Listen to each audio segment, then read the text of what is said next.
Partie 1. L'ombre au lieu de la lumière. Lourdes 2023. Lourdes est une petite ville située au pied des Pyrénées, dans le sud de la France. En 1858, lorsqu'une jeune fille du nom de Bernadette Soubirous a affirmé y avoir vu la Vierge Marie, Lourdes est devenue un centre de pèlerinage dans le monde catholique. Des millions de personnes affluent chaque année pour trouver la guérison et témoigner du toucher divin. Certains abandonnent leur canne et reviennent à pied, d'autres, en larmes, disent avoir vu la lumière. Cependant, un pèlerinage en 2023 a ouvert un chapitre noir dans l'histoire de ce lieu saint. En mai de cette année-là, des centaines de pèlerins de 8 pays sont venus à Lourdes dans le cadre d'une organisation spéciale baptisée The Miraculous Touch. L'organisateur est un jeune ecclésiastique connu pour sa proximité avec le Vatican, le père Élie Maupin. Le père Maupin, présenté dans les médias comme un saint moderne, a démenti les affirmations selon lesquelles il aurait provoqué des miracles, mais a exhorté les croyants à atteindre la lumière intérieure. Le deuxième soir des cérémonies, des centaines de pèlerins ont été conduits à la grotte pour se baigner dans l'eau bénite. Tout s'est déroulé selon la tradition. Des prières sont dites, des hymnes sont chantés, le silence est maintenu. Mais soudain, une vibration a commencé à émaner du plafond de la grotte. Certaines personnes ont versé des larmes, d'autres ont paniqué. Une femme, après s'être effondrée, a murmuré la phrase suivante. « Il n'y a pas de lumière. Il n'y a que des ténèbres quand il vient. » À la fin de la première nuit, le groupe de pèlerins rentrant au camping s'est rendu compte que le temps ne bougeait pas. Leurs téléphones portables se sont figés à 21h37. Les montres-bracelets se sont arrêtés. Certains pèlerins ont décrit ces moments comme suit. Tout le monde parlait, mais il n'y avait pas de son. À un moment donné, je n'entendais que les battements de mon cœur. Quand j'ai ouvert les yeux, ce n'était pas le matin. Le temps semblait s'être arrêté. Le lendemain matin, 4 personnes ne s'étaient toujours pas réveillées. Les médecins n'ont décelé aucun problème physique. Mais lorsqu'ils ont été connectés à des appareils EEG, mesure de l'activité cérébrale, ce qui est apparu n'était pas d'ordre médical, mais métaphysique. Les ondes cérébrales des 4 personnes étaient identiques. Et ces ondes formaient un texte. Lorsque les experts ont crypté ce texte, une seule phrase est apparue. « Attention à ce que vous cherchez ». L'incident a été rapporté dans les médias comme une fatigue rituelle. Le représentant du Vatican a annoncé qu'il avait été chargé d'enquêter sur le site. Mais le lendemain, le père Élie Maupin disparaît. Sa chambre est rangée, ses affaires sont en ordre. Mais sur son lit se trouve un crucifix trempé dans l'eau de Lourdes. Au centre du crucifix, gravé dans le bois, se trouve le mot « renversement ». Renversement. Partie 2. Le rêve des non-éveillés. Dans les jours qui suivent la disparition du père Maupin, 4 personnes ne se sont toujours pas réveillées. Les médecins ont constaté que leur corps était vivant, mais que leurs esprits étaient complètement déconnectés. Alors que les proches prient dans la chambre d'hôpital, les 4 personnes ouvrent les yeux en même temps, mais aucune ne réagit à ce qui l'entoure. Leurs yeux sont restés fixes. Leur rythme cardiaque n'a pas changé. Mais leurs pupilles se sont inconsciemment déplacées dans la même direction, le nord. La caméra de sécurité présente dans la pièce au même moment a enregistré un moment intéressant. Les moniteurs EEG de 4 patients ont commencé à se synchroniser. Les ondes de signal, qui devaient apparaître de manière aléatoire sur l'écran de chacun d'entre eux, ont dessiné le même motif pendant plusieurs minutes, une boucle en spirale. C'était comme si leur conscience avait été aspirée dans un vortex entrelacé. Lorsque la presse s'est emparée de la situation, le gouvernement français n'a pas pu rester silencieux. La déclaration officielle est la suivante. Les 4 personnes en question souffrent d'un état comateux temporaire dû au stress mental et aux influences environnementales. L'affaire fait l'objet d'une enquête. Le même jour, cependant, un étudiant de l'Université de Paris a mis en ligne une vidéo. Il était l'un des participants au pèlerinage de Pèlerinage 2023. Dans la vidéo, il dit « Ils ne dorment pas. Ils vont quelque part. Chaque nuit, je vois la même chose. La grotte, mais elle n'est plus sacrée. À l'intérieur, il n'y a pas de croix, mais un œil. Il nous regarde. » Cette vidéo de l'étudiant a rapidement été retirée. Cependant, le texte qu'il a posté sur Reddit est toujours là. Ces 4 personnes sont entrées dans une sorte de réseau de rêves collectifs. Nous sommes retournés sur nos pas, mais ils sont restés là. Je ne peux pas l'expliquer, mais la lumière de Lourdes n'est plus de la lumière. C'était comme un symbole inversé. Pas une croix inversée, une conscience inversée. Océane Bellamy, journaliste d'investigation, décide de creuser l'affaire. Elle interroge des psychologues, des théologiens et même un ésotériste travaillant sur les symboles psychanalytiques. Les réponses qu'il reçoit sont contradictoires, mais tous s'accordent sur un point. Il ne s'agit pas d'une explosion de conscience. C'est une conscience piégée. Ce n'est pas un rêve, c'est une prison. Lorsque Bellamy se rend à l'hôpital pour interviewer les familles de 4 personnes, un détail retient son attention. Tous les patients bougeaient légèrement leurs doigts pendant leur sommeil. Mais ces mouvements ne sont pas aléatoires. Un expert en codage judiciaire a fait correspondre ces mouvements à des lettres. La phrase obtenue est la suivante. Nous sommes en bas. Nous sommes en bas. Chapitre 3. Ce qui est enfoui sous les hauts.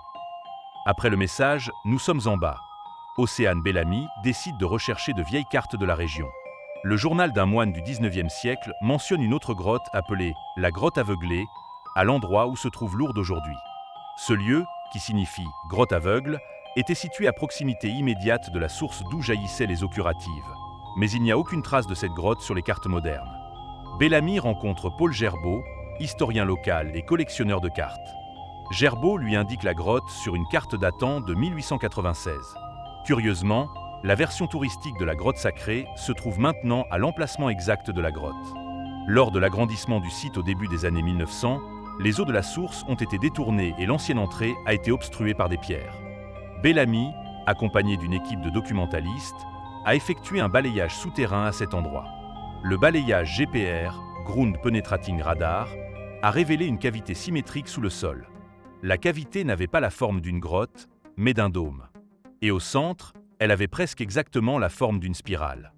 L'équipe a demandé à une entreprise de construction locale d'effectuer secrètement des travaux d'excavation.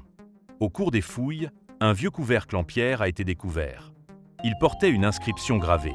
« Ne le regarde pas. Ne le regarde pas ». Lorsque le couvercle de pierre a été soulevé, une humidité dense et une étrange vibration ont été émises. La microcaméra ABC a enregistré les murs de pierre humide et finalement un objet stationnaire dans une pièce sombre. Lorsque l'on s'est approché de l'objet, le brouillard dans la pièce s'est soudainement mis à bouger. La caméra a soudain cessé d'émettre. Le lendemain matin, le technicien qui contrôlait la caméra a été hospitalisé. La cause, une perte de conscience temporaire, des troubles de la perception de la direction et un chuchotement répétitif. Il dit ne pas se souvenir du moment, mais le membre de l'équipe qui a pris note des observations affirme avoir entendu. Ce n'est pas l'eau qui guérit, c'est l'oubli. Ce n'est pas l'eau qui guérit, c'est l'oubli. Après l'incident, le site d'excavation a été fermé par les autorités. Les appareils GPR ont été confisqués et il a été ordonné de sceller à nouveau la couverture de pierre. Tous les documents de Bellamy ont été placés sous le sceau de la confidentialité pour des raisons de sécurité publique. Mais un membre de l'équipe avait copié les séquences enregistrées sur un disque externe. Et la dernière chose que l'on voit dans l'enregistrement est un symbole sur le mur de la grotte, un œil inversé. Chapitre 4. La nuit où l'œil s'est ouvert. Mathieu Crozat, l'auteur de l'enquête qui a retrouvé les images manquantes de Bellamy, les a rapprochées d'un symbole ancien trouvé dans les archives d'une secte secrète parisienne. L'œil inversé était le signe utilisé par une société ésotérique française appelée Exilium Ordre au XIIIe siècle. La secte vénérait un être qu'elle décrivait comme la face aveugle de Dieu et croyait que cet être ne pouvait gouverner le monde que lorsque les gens ne le regardaient pas. Dans ses écrits, cette secte prônait la doctrine de la purification par l'oubli. Selon eux, on ne peut se débarrasser de ses douleurs, traumatismes et péchés qu'en oubliant tout. Selon cette secte, la guérison était possible par l'inconscience et non par la conscience. Et c'est pourquoi l'effet miraculeux des eaux de Lourdes fonctionnait, parce que l'eau était un moyen d'effacer les souvenirs. La nuit où Crozat a entendu la voix de Bellamy sous le couvercle de pierre, il a contacté un autre chercheur, un ecclésiastique travaillant aux archives du Vatican à Rome, dont le nom n'a pas été divulgué. Selon son témoignage, un rapport a été envoyé secrètement de Lourdes à Rome en 1901. Ce rapport contenait la déclaration suivante. « Si l'on ouvre l'œil, l'eau s'obscurcit ». Cette expression implique que le pouvoir de guérison de l'eau bénite dépend d'une sorte d'équilibre qui peut être rompu si l'œil s'ouvre, c'est-à-dire si la vérité est réalisée. 2 jours seulement après avoir communiqué ces informations, Crozat a disparu de son appartement parisien. Les images de vidéosurveillance le montrent entrant dans l'immeuble, mais pas en train d'en sortir. Ses effets personnels, son ordinateur et son passeport ont été retrouvés à son domicile, mais son téléphone portable est resté introuvable. Le même jour, à l'insu les uns des autres, 3 membres de l'équipe documentaire avec laquelle Bellamy avait travaillé auparavant ont fait le même rêve à la même heure dans des villes différentes. Dans ce rêve, ils rampent dans un tunnel couvert de pierres. Au bout du tunnel, un grand œil les attendait et une spirale tournait dans l'œil. Ils se sont tous réveillés avec la même phrase. « C'est toi qui nous as amenés ». À la suite de cet événement, un certain nombre de personnes dans plusieurs autres régions de France ont commencé à vivre des expériences similaires. En particulier, des personnes qui avaient déjà fait le pèlerinage à Lourdes ont été admises dans des hôpitaux avec des symptômes tels que des crises de panique soudaines, une perception déformée du temps et une confusion de l'identité. Les psychiatres se sont rendus compte que le point commun était la récurrence des symboles de l'eau, des grottes et des yeux dans les rêves. Au début de l'année 2025, le gouvernement français a annoncé l'envoi d'une équipe de géologues pour étudier les mouvements souterrains dans la région de Lourdes. Selon l'annonce officielle, l'objectif est de planifier la réorientation des eaux souterraines.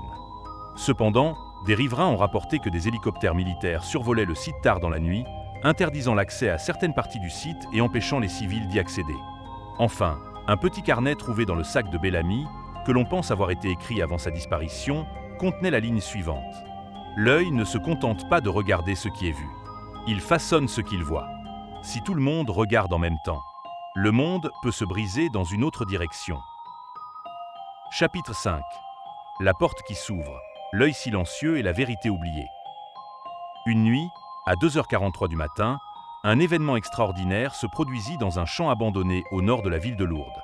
Un berger local a vu un groupe de lumières en forme de spirale apparaître dans le ciel, tournant lentement.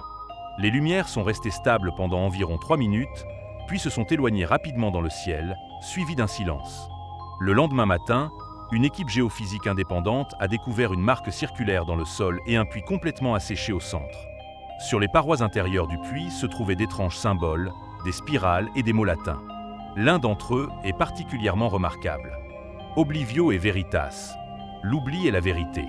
Le même jour, le docteur Corinne Bachelet, neuroscientifique à l'Université catholique de Paris, a vécu un événement étrange dans son laboratoire de recherche. Un appareil EEG analysant les fréquences subconscientes a enregistré un signal détecté par le système, alors qu'il n'y avait pas d'expérience active. La fréquence était de 3,3 Hz et l'appareil a classé la source de cette fréquence comme une entité extérieure. Dans la dernière seconde de l'enregistrement, la seule phrase qui apparaissait sur l'écran était « Ils arrivent ». Suite à cet événement, la disparition de Bellamy et celle de Crozat ont été réexaminées. En rassemblant toutes les données compilées par des chercheurs indépendants, la théorie du miracle inversé de Lourdes a été avancée. Selon cette théorie, certains sites considérés comme sacrés, en particulier ceux que les gens approchent avec foi et non avec conscience, pourraient être en réalité des portails mentaux et non des portails physiques. Ces portails s'ouvrent lorsqu'ils sont déclenchés au niveau de la conscience collective et ne peuvent être perçus qu'à travers des rêves, des délires ou des résonances mentales. Et si cette théorie est correcte, alors les disparus comme Bellamy, Crozat et Grant pourraient attendre le bon moment pour revenir. Parce que l'œil a été ouvert.